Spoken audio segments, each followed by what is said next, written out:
আমি কোনোদিন ক্ষমা করতে পারবো না ডক্টর ইউনূসকে, কোনোদিন ক্ষমা করতে পারবো না। ভালো ভালো ছেলে পেলে গুলোকে একবার নষ্ট করেছে।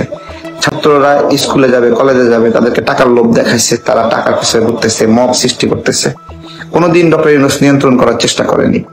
ডক্টর ইউনূস যদি জনগণের সরকার হতো, বলে যে জনগণের ম্যান্ডেট আছে, জনগণের সরকার হতো, জনগণের চাহিদাকে সম্মান করত, জনগণের মতামতকে সম্মান করত, ডক্টর ইউনূস কি সেটা করছে?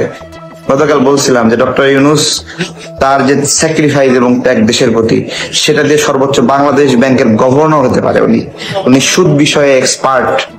40% সুদ নিছে।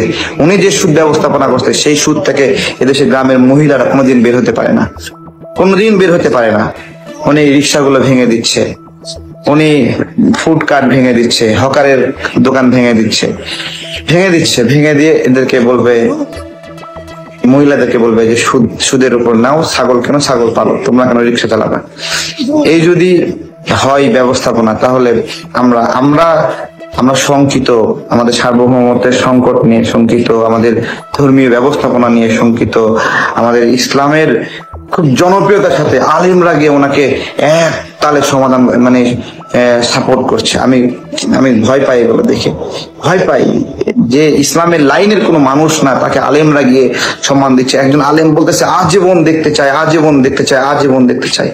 আমাদের ভোটাধিকার, আমাদের গণতন্ত্রের কবর রচনা দিয়ে আজীবন দেখতে চায়, তাদের মনের খায়েশ আজীবন দেখতে চায়। কখনো বিচার করলো না তার অবদান কি, ডেডিকেশন কি, স্যাক্রিফাইস কি। এই 9 মাসে উনি 3টা তত্ত্বাবধায়ক সরকারের সময় পেয়েছে। এক তত্ত্বাবধায়ক সরকারের সময়ে ছক্কা মেরে দেখা তত্ত্বাবধায়ক সরকারের প্রতিনিধিরা যে এই 3 মাসের মধ্যে এই করলাম। মানুষ ভাবে এই 3 মাস সবচেয়ে শ্রেষ্ঠ সময় ছিল, সেখানে 9 মাস 3 তত্ত্বাবধায়কের সময় পেয়েছেন। সামনে ডিসেম্বর মাস যদি হয়, আরো 2 তত্ত্বাবধায়ক সরকারের উনি সময় পাবেন। তারপরেও মন ভরতেছে না, অভিমান করতেছে। গণ অভ্যুত্থানের পরে আমাদের সবারই একটা স্বপ্ন ছিল, একটা সুন্দর বাংলাদেশ। আমরা দুর্নীতি থেকে মুক্ত পাবো, আমরা অশান্তি থেকে মুক্ত পাবো, মামলা হামলা, ভুয়া মামলা, সবকিছু থেকে আমরা মুক্তি পাবো, এইরকম একটা বাংলাদেশের স্বপ্ন আমরা দেখেছিলাম। এবং এর জন্যই কিন্তু একটা দীর্ঘ রিজিম থেকে আমরা বের হয়ে লড়াই করলাম, রক্ত দিলাম। তো আমরা এই গণ অভ্যুত্থানের পরে সেই বাংলাদেশ কতটুকু পেয়েছি এবং কতটা সময় পাইলাম।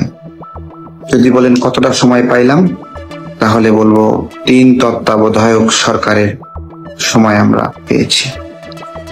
আমরা ডক্টর ইউনূস স্যারকে একটা জিজ্ঞাসা করি, আপনার একটা রাজনৈতিক স্বপ্ন আছে, রাজনৈতিক খায়েশ আছে, আপনি নাগরিক শক্তি নামে একটা দল করছিলেন এবং তারপরে সে দলের সম্ভাবনা না থাকায়, চ্যালেঞ্জ আসায়, কষ্ট করতে হবে সেই জন্য আপনি সেই দল ভেঙে দিলেন প্রতিকূলতার মুখে।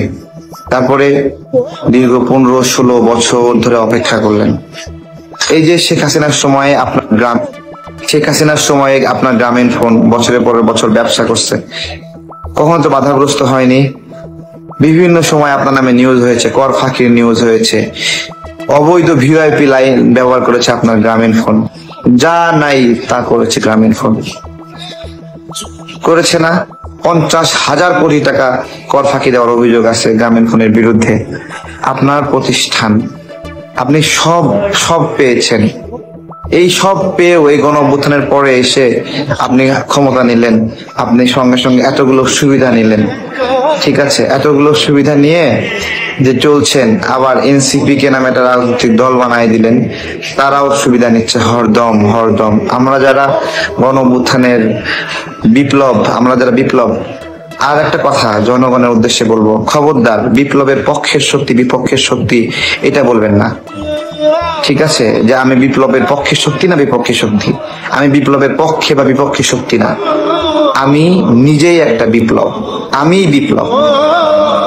ডক্টর ইউনূসকে বলতে হবে তিনি বিপ্লবের পক্ষে নাকি বিপ্লবের বিপক্ষে।